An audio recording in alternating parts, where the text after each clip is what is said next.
Madam, it is a matter of cash. Welcome to the Cash Madam. Here we talk about timeless principles on money and wealth accumulation. I want you to grow wealthy and I want you to live in abundance. My principles work for pretty much anyone and everyone. But my main focus is for people like me, the sandwich generation. If you are or are going to soon be in a situation where you have to take care of 3 generations, which would be yourself, your family, your kids, and your parents, this podcast is for you. I'm a geriatric millennial, and I am running into the situation where I am going to have to start taking care of my aging parents as well as my kids. And I have made some great strides. I have also had some bumps in the road. So I'm hoping to share this along with pretty much my opinion on a lot of things so that I can help you on your journey. Our journeys are different in this maze of life that we're in, but I am hoping that what I can do is serve as a guide on a few things that can help you on your way to abundance. Stick with me if you want to learn how to navigate this tricky road. And please like and subscribe so that the feed can be suggested to more people so that they can be helped as well. Also share with your friends and family so that they can also grow in wealth as well. Now to today's topic. Today's topic is about relationships and money and when to talk about it and who should talk about it. This started a while ago because a friend of mine recently got married and she was talking about how during the wedding planning, a lot of surprises came along because of the planning. And she found out a couple of things about her husband, and it was some were good and some were not so good. And she was asking when would have been a good time to have figured this out. I told her, not when you got engaged. No. This conversation should have happened when you started dating. And let's be honest, because if you are dating with the aim of getting married, you're in your early 20s and you want to get married and you're dating this person and you think they could be the one. There are 3 things that ruin marriages: sex, money, and how you plan on raising your kids. So you have to have these conversations early and often. I've had friends who go to counseling while they're dating so that they can hash out these things and make sure that they're well understood before you get into a more committed state. And even if you're casually dating, I would say still find out what your loved one's financial planning ways are, because you want to know if you can go on vacation together, if you're going to be stuck with a weird bill. There are just a lot of things that come along with sharing your time and your life with someone. So I think that it should be early and often, not the first date, not the second or the third, no, but there are things that you need to observe. Do they have student loans? Do they have credit card loans? Do they plan on buying a house? Do they own their car? Like, what are their bills? How do they handle it? What is their philosophy behind it? So, for example, I consider myself very conservative when it comes to money.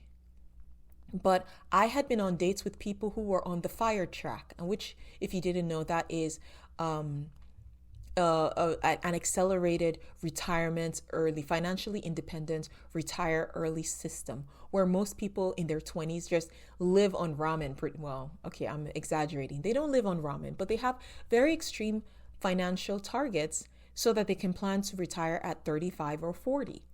And while I admire that, that is definitely not the lifestyle I want to live. And I do not see myself being able to withhold for that long. So they're not a good match for me. That kind of thing. So talk about it, and talk about it often, talk about it early.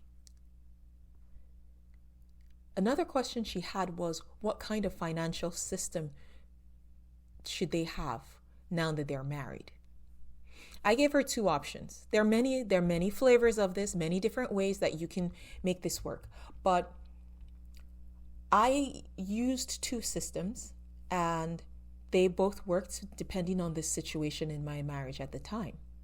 The first one was the all united, one pot of gold system where everyone puts all their money in one account. This requires a lot of transparency and trust and integrity and accountability to make this happen, because it's a very vulnerable situation where you are pretty much putting everything you have into one place. So that has to be protected. So if you are so united, and this many times works when you are newly married sometimes, where you are super united, you are super jazzed about whatever it is that you're about to do. And it works great. I say it works great for broke college students because there isn't really a lot of money to hold on to. So it worked out well for me in the early days of my marriage. The advantage of this is, gosh, you move so fast. Like, you want to buy a house, bam, it's there because you're putting everything in it. You want to buy a car, done. You want to get out of debt, done. Everything just gets done so quickly because you are just all focused in and you are very accountable for how you spend your money. The downside of this is if one party is not as honorable or as transparent with the money, then it could cause a lot of financial harm because, if all your money's in one place and somebody takes it all out and buys a giant truck, then you're stuck. So weigh the pros and cons and decide if this is something you want to do with your partner. The second option I saw, which I see a lot in later stage marriages, is where everybody has their own money, but then there is a community pot. So I call it the community system, where there is one account that the maybe tuition, food, mortgage money, all that goes in. It's like the contributed money. And then everybody else has their own separate spending money to do whatever they want with. This works well if you want something that is a lot less has a lot less conflict. It also has a lower chance of micromanaging, which the pot of gold system can cause at a while, because that's what we moved on to, because I pretty much became a micromanager. And so it was just not comfortable anymore. It's also great because you don't have to be so into detail and care as much as what your spouse does. So for example, yes, I'm using a stereotype here, but if you have a spouse that likes shopping, likes handbags and shoes, as long as the community pot is full, you really don't care how many bags or shoes they come back with. It doesn't matter, because the main thing that you were planning on is done. And it's good for regular bills. It's also good for projects. For example, you are planning to move to a different school district and you need to put down 15% for a down payment. This community pot is perfect because then you can contribute to it a fixed amount, and then after that, each other, you can plan on doing whatever you want to do.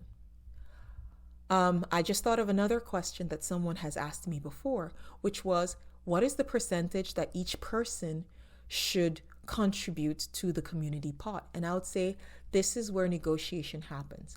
For me, I think it is fair to do a structured percentage. So for example, let's say somebody makes $100,000, another one makes $50,000.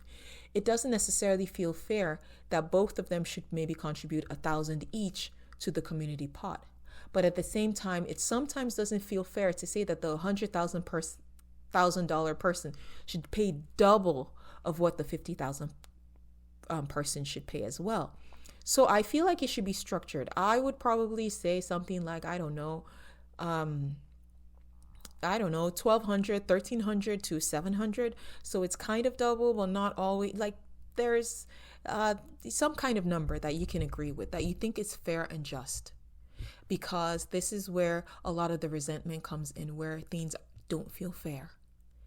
That usually poisons the well of your relationship. So have this conversation, decide what is a good percentage, and decide before you start doing it, okay? Because situations change. I've seen that happen before. Like one of my sisters, she made more money than he did, and then he got a degree, and then he started making more money than she did. And so it flipped, and it nearly caused a problem, because at one point, when it flipped the other way, then it started feeling unfair to the person making more money. And they're like, well, it was fine the other way around, but now that it's flipped against you, you don't like it. So keep that in mind sometimes. Another thing that I think that should be discussed a lot is who should be making the budget. For me, I say it should be the person who has the aptitude for it, the person who likes doing it the most, and the person who's the most trustworthy, but particularly the one who likes doing it the most. The reason why is because if they are forcing you to do something, you will not do a great job at it. But if you like it, do it. So in my family, that's me. Yes, I'm the weird one. I remember my mom telling me about how I used to keep her to a budget when I was a teenager and would go to the store. I've always done this. I've always liked it. I've always been a bit more structured. I've always wanted to have budgets, plans, numbers, things like that. I love Excel sheets. I just love watching money stack up in savings. It makes me feel happy. It makes me feel secure. So I do it, and I have the energy. It gives me energy to do it. My spouse at the time couldn't handle it. He did not like it. He just wanted, a nice overview of what's going on. And after that, counting the dollars and cents, not his thing. He was more interested in making money. So that was what gave him energy, generating income, not how to save it. And so it worked out very well. And isn't it always funny how people of somewhat differing financial attitudes tend to pair up together? And I do think that's natural, because sometimes the more strict financial person might be attracted to a person who encourages them to take care of themselves and sometimes, spoil themselves a little bit and be a little more loose with the money. And then the person who is not as stringent with their money is attracted to the person who is very disciplined and kind of keeps them on their toes and keeps them accountable to how they're spending their money so that they can spend it, but just not frivolously. Oh my gosh, my words. Frivolously. So I think it works out both ways, as long as both people are accountable to each other. Keyword, accountable. And this is where I come into the second spouse who is not in charge of handling the money. They must be clued in. So you must make sure that the other spouse who is not handling the money gets a presentation at least once a month about here's how much money came in, here's how much we're spending, here are the plans for the next 3 months, the next 6 months, the next year or two, so that they will always have an idea of what is being spent, what has been agreed on, and so that they are never in the dark. Because this is where I promise you, this is where all the trouble comes in. Where somebody is left in the dark. This breeds resentment. This does not help with buy-in. This is where somebody starts saying, hey, I don't know what we're spending it on, so I'm going to do whatever I want with the money. Or gives an opportunity for financial abuse because they don't know how much is coming in or going out. They have no control over the money. So I say always let your spouse know. I should be able to pull in the second spouse and say, hey, how much money do you have in your savings? And they should be able to tell me at least the ballpark, around 1,200 to 1,500. And the plan is to save 2,000 so we can go to Disney World. I should be able to get that information from the person who is not handling the budget. Okay. So keep that in mind. Always talk about it, because no matter what happens, especially if you guys are married, you are on the hook for the other person's spending. And this is why you need buy-in, you need accountability. You need to try and pull them in, whether they roll their eyes about it or they're like, this is boring or whatever. They need to know. They need to know. God forbid. How many people have we heard about where one spouse handled all the money and they passed, and then the other person was in financial trouble just because they didn't know what was going on? This is the kind of stuff that we're trying to avoid. It's not like this is just good financial sense. If you had a banker, you would not have the banker do stuff with your money that you didn't know anything about. So why do we do this different with our spouses? We trust them. We trust them even more. Therefore, they should have even a higher standard of financial accountability to us. So let's push that. Let's push each other on to become better and stronger, okay?